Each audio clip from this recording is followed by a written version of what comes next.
4.2 Enthalpy. The amount of heat given out or taken in by a reaction varies with the conditions, temperature, pressure, concentration of solutions, and so on. This means that you must say the conditions under which measurements are made.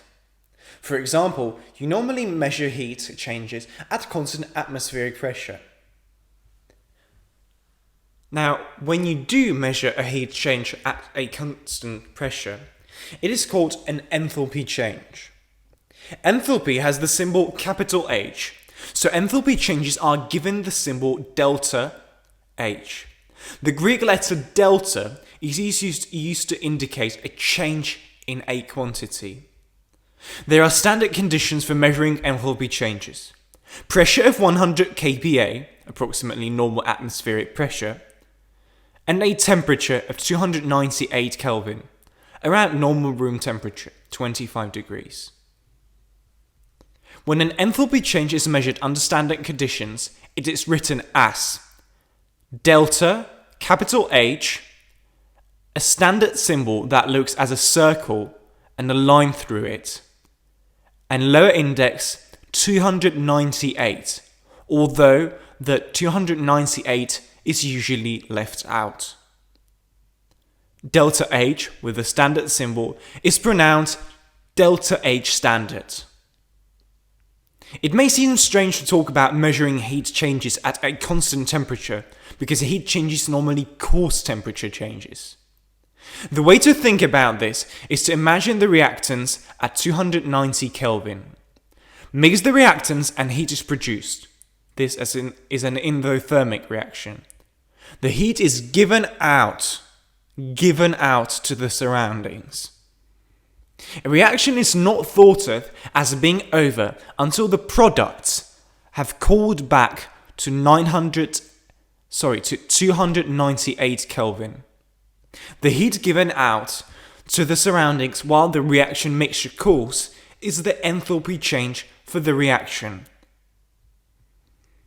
In an exothermic reaction, the products end up with less heat energy than the starting materials, because they have lost heat energy when they heated up their surroundings. This means that delta H is negative. It is therefore given a negative sign. Some endothermic reactions that take place in aqueous solutions absorb heat from the water and cool it down. For example, dissolving ammonium nitrate in water. Again, you don't think of the reaction as being over until the products have warmed up to the temperature at which they started.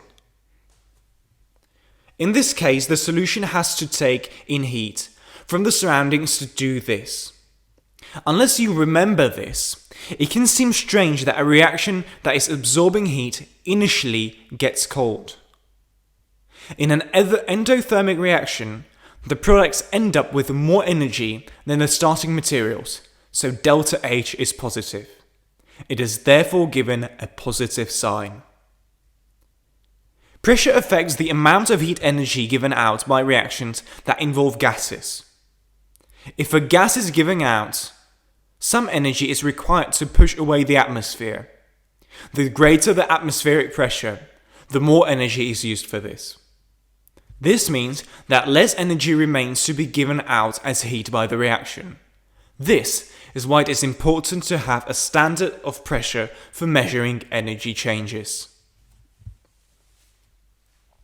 The physical states, gas, liquid or solid, of the reactants and products are also affect the enthalpy change of a reaction. For example, heat must be put in to change liquid to gas, and is given out when a gas is changed to liquid. This means that you must always include state symbols in your equations.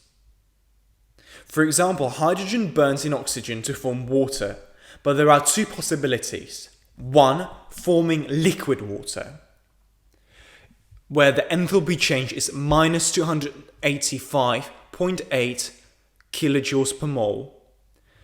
Or secondly, forming steam, where the enthalpy change is minus 241.8 kilojoules per mole.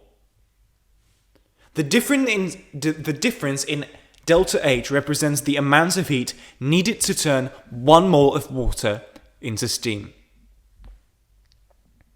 Enthalpy level diagrams, sometimes called energy level diagrams, are used to represent enthalpy changes. They show the relative enthalpy levels of the reactants, starting materials, and the products. The vertical axis represents enthalpy, and the horizontal axis, the extent of the reaction. You are usually only interested in the beginning of the reaction, 100% reactants, and the end of the reaction, 0 reactants, and 100 products. So the horizontal axis is usually left without units.